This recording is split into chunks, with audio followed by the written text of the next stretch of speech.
Ce simulateur est un Barracuda Type 2 qui reproduit les commandes standardisées d'un véhicule automobile.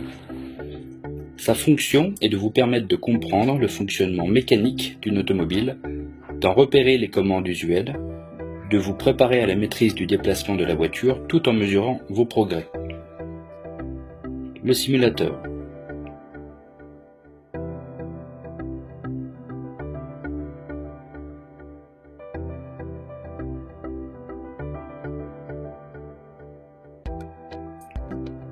Pour vous installer, le siège est réglable en profondeur.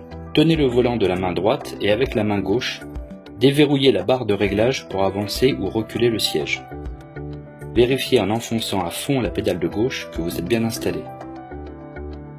Réglez ensuite votre dossier en décollant légèrement votre dos, tirez sur la manette et ajustez l'inclinaison pour maintenir confortablement votre corps. Vérifiez en tenant le volant en haut de la couronne que votre bras n'est pas tendu. Saisissez la ceinture et bouclez-la. Vérifiez qu'elle ne passe pas sur votre cou et qu'elle n'est pas vrillée.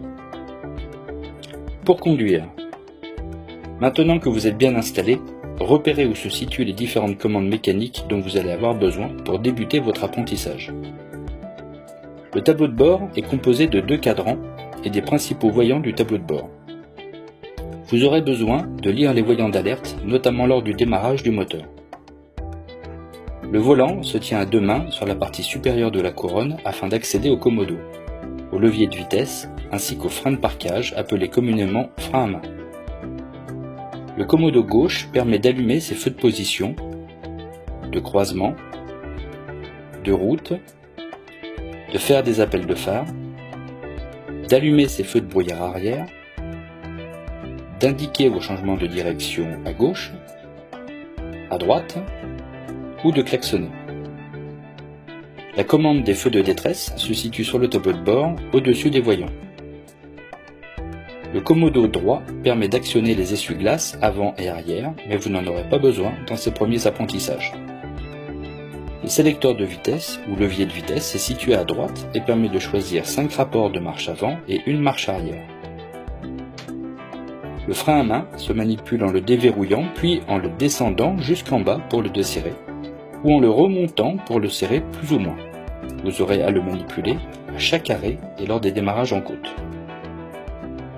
Les pédales s'utilisent avec le pied droit pour accélérer ou freiner tout en prenant soin de positionner le bout du pied sur chacune d'entre elles. La pédale de gauche sert à débrayer lorsqu'elle est enfoncée ou à embrayer lorsqu'elle est relâchée. Pour naviguer dans les menus, un trackball situé sur le côté droit de la carrosserie permet de naviguer et un bouton de sélectionner votre choix.